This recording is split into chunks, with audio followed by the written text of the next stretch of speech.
नमस्कार मित्रों, मेरा नाम है ब्रजेश मिश्र। मैं ज्योतिष और विज्ञान का छात्र आपका स्वागत करता हूं आपके अपने ही channel scientific astrology with Brajesh Mishra पर, जहां पर हम ज्योतिषीय घटनाओं का बहुत ही व्यवहारिक और वैज्ञानिक दृष्टिकोण से विवेचन करते हैं और जानने और समझने का प्रयत्न करते हैं कि कैसे ये हमारे जीवन में कुछ पॉजिटिव इम्पैक्ट क्रिएट कर सकती हैं।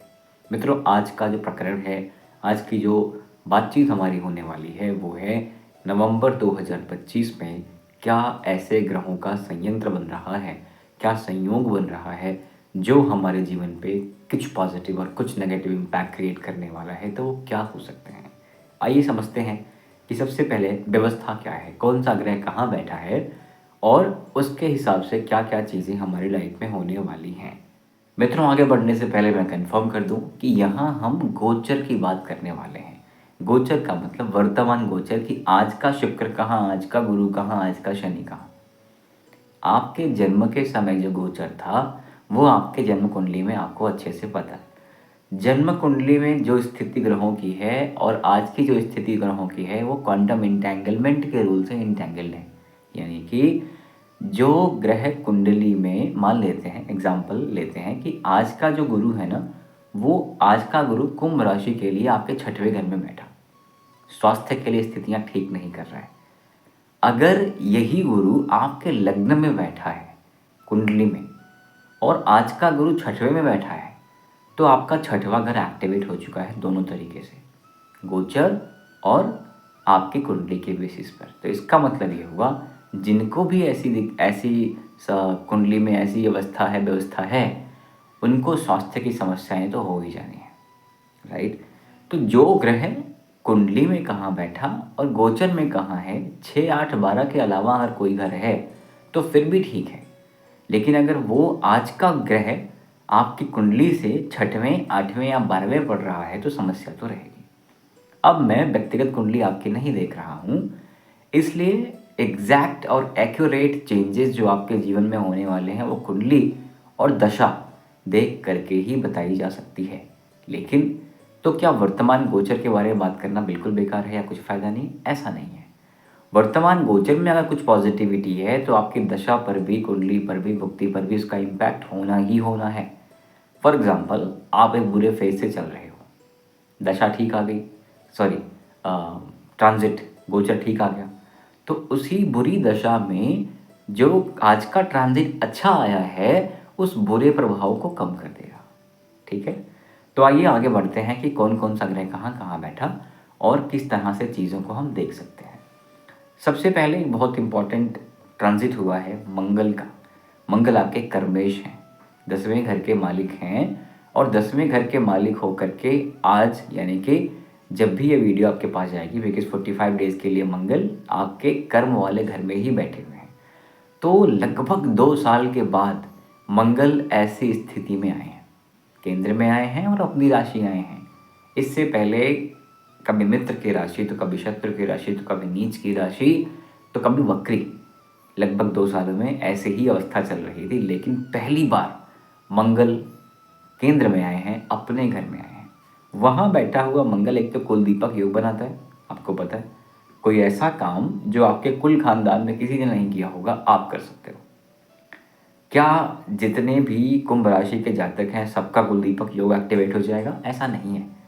मैं हमेशा कहता हूँ ना, आपको वो नहीं मिलता जो आप सोचते हो, जो आप चाहते हो। ये जो सिर्फ सोचते हो या सिर्फ चाहते हो, आपको वो मिलता है जो सोचने चाहने के साथ साथ डिजर्व करते हो, राइट। सोचने चाहने का मतलब आप मैनिफेस्ट कर रहे हो, आपका चंद्रमा आपको बार बार वो कह रहा है वो चीज़, तो वो आवश्यक तो है, लेकिन सिर्फ उतने से काम नहीं बनेगा। काम बनेगा जो वो आपके एक्शंस में उतरेंगे, आप करके दिखाओगे, तब काम बनता है। तो यहाँ पर जो भी चीज़ें कुलदीपक योग बन रहा है वो सबको नहीं बनेगा, उनको बनेगा जो कुछ बेहतर करने के लिए प्रयत्न में हैं और एफर्ट डाल रहे हैं। वर्तमान मंगल बहुत शुभ स्थिति में आकर के आपको लाभ दे जाएगा। फर्स्ट हाउस राहु बैठा, सेकंड हाउस शनि बैठा। ये स्थितियाँ लंबे समय से हैं और लंबे समय के लिए हैं, स्टार्टिंग से ही हैं। मार्च के बाद से शनि आया है, मई के बाद से राहु आ गया है। सप्तम हाउस में केतु बैठा, जो कि बिजनेस, पार्टनरशिप और विवाह वाले भाव को कमज़ोर कर रहा है। अभी नहीं, पहले भी और आगे भी, है ना। ऐसा नहीं कब तक, 1.5 साल के लिए रखी तो यहाँ बैठा हुआ है, दिक्कतें तो करेगा। गुरु आपके 6th हाउस 18 अक्टूबर को आया है, ये स्थिति बहुत अच्छी नहीं है। गुरु का 6वें घर में होना और उच्च राशि में होना।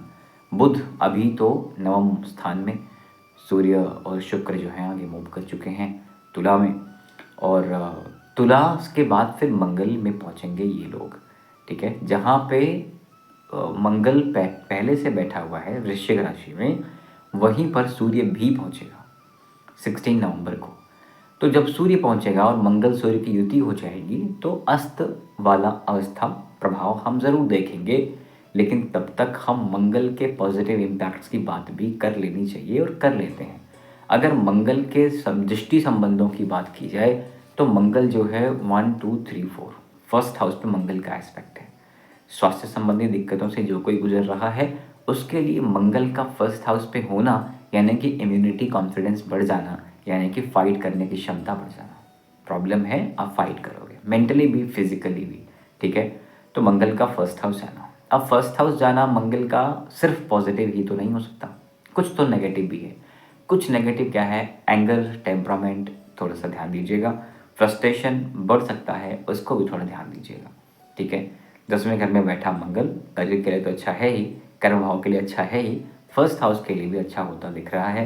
4th हाउस के लिए भी मंगल का एस्पेक्ट पड़ रहा है। घर, गाड़ी, पैसा, प्लॉट्स इत्यादि के ऊपर पैसे खर्चे हो सकते हैं, खरीद फरोश हो सकती है। घर, गाड़ी, प्लॉट इत्यादि पे पैसे इन्वेस्टमेंट आपके जा सकते हैं। अष्टम भाव सिर्फ मंगल की होती है, अष्टम दृष्टि वो पड़ रही है संतान भाव पे, शिक्षा भाव पे, प्रेम भाव पे। अग्रेशन को मेंटेन करिए, अग्रेशन शिक्षा में लगाइए, मेहनत में लगाइए। प्रेम में अग्रेशन की कोई जगह नहीं होती। अगर प्रेम में अग्रेशन लगाएंगे तो बातें बिगड़नी ही हैं, क्योंकि वो मिथुन राशि है और मिथुन राशि मंगल बहुत अच्छा परिणाम नहीं देता, ठीक है। तो हमने मंगल जहाँ बैठा वहाँ और मंगल की 3 दृष्टियों 4 7 8 उसकी बात करी।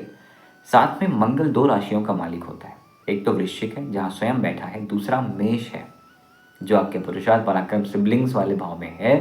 तो इसका मतलब ये हुआ अगर मंगल ठीक हुआ है तो आपका पुरुषार्थ पराक्रम भी ठीक होगा। पुरुषार्थ पराक्रम यानी कि मेहनत करने की क्षमता और रास्ता। ऐसा नहीं, मैं आपसे ये नहीं कह रहा हूँ कि आप जीवन भर लथार्जी आलस लेके बैठे हो, काम करने का मन नहीं करता, सब करता है, बस रास्ता मिलने की देर है। कुंभ राशि को रास्ता मिल जाए तो आप मेहनत करने के पीछे नहीं हटते। इसलिए जो मंगल का ट्रांजिट हुआ और मंगल का एस्पेक्ट पड़ा, मंगल अच्छी अवस्था में गया, तो first house, 3rd house, 4th house, 5th house एक साथ तीनों घरों को वो बैलेंस करेगा। तो ये स्थिति अग्रभाग के लिए काफ़ी अच्छी दिख रही है। हालांकि ये चीज़ हम डिनाई नहीं कर सकते कि मंगल बहुत लंबे समय तक बहुत अच्छा नहीं है, क्योंकि फर्स्ट हाफ में ही इस महीने के नवंबर में मंगल अस्त हो जाएगा सूर्य के साथ, और अस्त हो जाने के बाद मंगल का इफेक्ट या अफेक्ट चाहे पॉजिटिव हो चाहे नेगेटिव, वो उस तरह से नहीं मिल पाएगा जिस तरह से मिलना चाहिए, राइट। हाँ, तो अब मंगल के साथ साथ देखेंगे ना तो आपका सुख भाव, संतान भाव, माता भाव, माता के भी थोड़े से ब्लड के इश्यूज बन सकते हैं, उसको ज़रूर ध्यान दीजिएगा।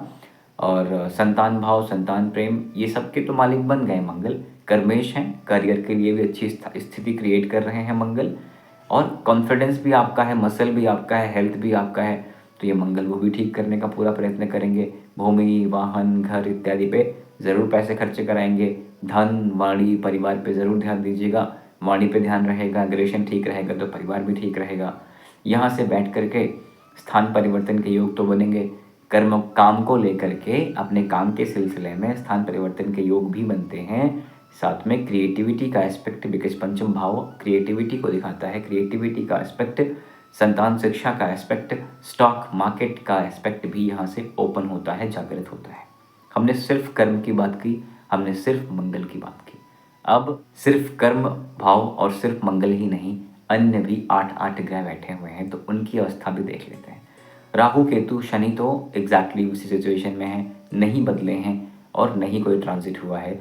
तो फर्स्ट हाउस में राहु होने के कारण आपको अगले 1 और साल के लिए इल्यूजन, डिलेमा ये सब रहेगा। भय, भ्रम, अनसर्टेनिटी, जिसे फड कहते हैं ना, फियर, अनसर्टेनिटी और डाउट, ये भी रहेगा। क्लैरिफाई कर पाना थोड़ा मुश्किल रहेगा, फाइंड आउट कर पाना थोड़ा मुश्किल रहेगा कि एग्जैक्टली सिचुएशन कैसी होने वाली है और कैसी जा रही है और क्या करना चाहिए। कोई ना कोई सिचुएशन क्रिएट हो जाएगी जहाँ पर भय भ्रम की स्थिति आ ही जाएगी। सेकंड हाउस शनि बैठा धन के मामलों में भी थोड़ी स्थितियाँ बहुत अच्छी नहीं हैं, क्योंकि शनि वक्री हो गया है। वक्री होने का मतलब ये हुआ कि एक्स्ट्रा एफर्ट्स डलवा रहा है और पैसे बचाने में मुश्किलें क्रिएट कर रहा है। सिर्फ बचाने में ही नहीं, आगमन भी उस लेवल की अच्छी चीज़ों को नहीं कर रहा है, ठीक है। लेकिन बहुत लंबा समय नहीं है, शनि का वक्रत्व भी इसी महीने खत्म हो जाएगा, 28 नवंबर को खत्म हो जाएगा, तो चीज़ें बदलेंगी, ठीक है। तो शनि भी आपके 4th हाउस को देख रहा है, माता के स्वास्थ्य को थोड़ा खराब कर रहा है। शनि आपके अष्टम भाव को देख रहा है, शनि आपके 7 के बाद 8, 9, 10 लाभ वाले भाव को भी देख रहा है, जहाँ पे चीज़ों को ग्रेजुअल कर देगा, धीरे कर देगा, प्रोसेस जो है धीमा कर देगा। तो जो स्पीड आपने स्टार्टिंग में देखी थी वो स्पीड अभी वर्तमान में तो नहीं है, वक्री अवस्था में तो नहीं है, लेकिन ये वक्रत्व बहुत दिन का नहीं है, सिर्फ 1 महीने की बात है। बस गाड़ी चलती रहनी चाहिए, पेशेंस रखिए और आगे बढ़ते रहिए। शनि को डिसिप्लिन, हार्डवर्क, पेशेंस चाहिए, रूटीन्स, रिचुअल्स चाहिए, हार्ड वर्क चाहिए। यानी कि काम करना है तो फिर ये नहीं कि अभी कर लूँगा, प्रोक्रेस्टिनेशन नहीं चाहिए शनि को। गरीबों की मदद करते रहिएगा, अपने से लोअर जो लोग काम कर रहे हैं, जूनियर्स जो काम कर रहे हैं, उनकी हेल्प करते रहिएगा। किसी की मेडिकल बिल भरने का भगवान ने अगर पैसा दिया होगा तो प्लीज़ भर दीजिएगा, आपके स्वास्थ्य के लिए काफ़ी अच्छा काम करेगा, ठीक है। तो शनि का एस्पेक्ट हो जाएगा। मंगल 6th हाउस बैठ के आपके विदेश भाव को देख रहा है, खर्चे तो कराएगा ही, धन का मालिक है और सुख का मालिक है, तो घर गाड़ी पैसे पे खर्चे करा रहा है, कर दीजिए, बुरा नहीं है। कर देंगे तो थोड़ा हेल्थ की चीज़ें भी ठीक ही रहेंगी। कहीं पे खर्चा हो रहा है बिजनेस को लेके, काम को लेके, तो कर दीजिएगा। यहाँ से बैठा करियर को भी देख रहा है, तो आपका करियर को भी जॉब गुरु देख रहा है, जॉब वाले एस्पेक्ट पे भी गुरु है और विदेश वाले भाव पे भी एस्पेक्ट पे गुरु है। तो विदेशी कंपनियों में जो लोग जॉब कर रहे थे उनके लिए बुरा तो नहीं है, ठीक है। केतु सप्तम में बैठ करके चीज़ों को बहुत ठीक नहीं करेगा, पार्टनरशिप खराब करेगा, चाहे वो शादी की हो चाहे बिजनेस की हो। यहाँ से केतु बैठा हुआ सप्तम हाउस, फर्स्ट हाउस आपको देख रहा है। आपके जीवन में एकांत तो आना ही है। एकांत का मतलब ये होता है कि आप दुनिया में रह के भी दुनिया को एंजॉय नहीं करोगे। आप चाहोगे कि यार ये दुनिया बाहर में जाए, अभी मेरे को कोई डिस्टर्ब ना करे। ऐसी चीज़ें आपके साथ हो रही हैं फ्रॉम द मे, ठीक है, वहाँ से हो रही हैं। और ये केतु 1, 2, 3, 4, 5 आपके लाभ भाव को देख रहा है, तो इच्छाएं भी आपकी मरेंगी। इच्छाएं मरेंगी का मतलब, क्योंकि शनि जो है डिले कर रहा है इच्छाओं में। आप आज कुछ चाहते हो तो आज तो नहीं मिल रहा, डिले हो रहा है। और जब जब डिले हो रहा है तो आपकी इच्छा खत्म हो जाती है कि जाओ, अब करूँगा ही नहीं, चाहिए ही नहीं, राइट। तो इस तरह की चीज़ें केतु लाभ वाले भाव को देख के ऐसा कर रहा है। साथ में ये केतु फर्स्ट हाउस को देख के ही रहा है, थोड़ी हेल्थ के इश्यूज बना के ही रखेगा, प्लस और माइनस कुछ ना कुछ तो लगा ही रहेगा। साथ में आपके पुरुषार्थ पराक्रम यानी केतु जो है लथार्जी भी लेके आएगा, आलस भी लेके आएगा, जो कि नहीं करना है, ठीक है। मंगल का एस्पेक्ट हमने देख लिया, 4th हाउस, 7th हाउस और 8th हाउस। गुरु का एस्पेक्ट भी हमने देखा कि आपके करियर पे, आपके विदेश भाव पे और आपके जो है धन भाव पे गुरु है, यानी कि चीज़ों को संभालने का गुरु ट्राई तो करेगा, लेकिन 6वें घर में बैठ के बहुत अच्छा काम गुरु नहीं कर रहा है, ठीक है।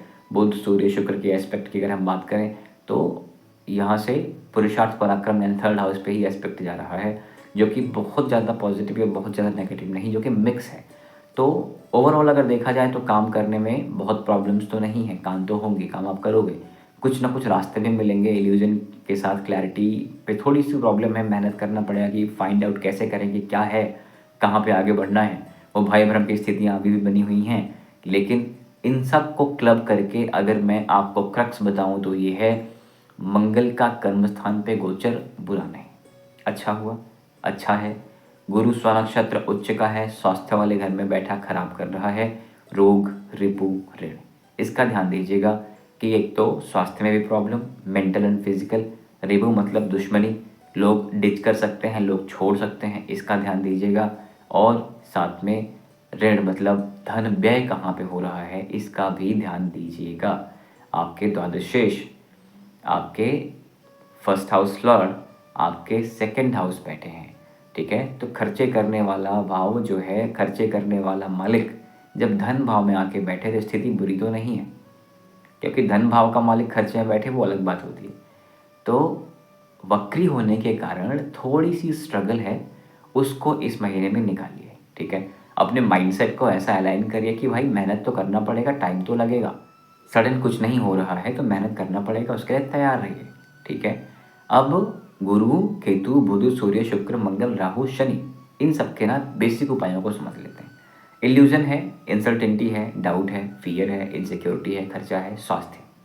फर्स्ट हाउस राहु, क्या करना है, गणेश जी को बुधवार के दिन मोदक चढ़ाया करिए, ठीक है।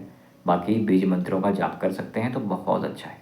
भगवान शंकर के पूरे परिवार की पूजा करिए। परिवार में श्री कार्तिकेय जी आते हैं, मंगल, ठीक है, गणेश जी आते हैं, राहु केतु बुध, और भगवान शंकर तो स्वयं भावी हिमेटी सकहिं त्रिपुरारी, सारी समस्याओं को खत्म करने की क्षमता रखते हैं भगवान शंकर, ठीक है। बहुत भोले हैं और उनको जलाभिषेक किया करिए। उनको बहुत पैसा, बहुत चढ़ावा की आवश्यकता ही नहीं है।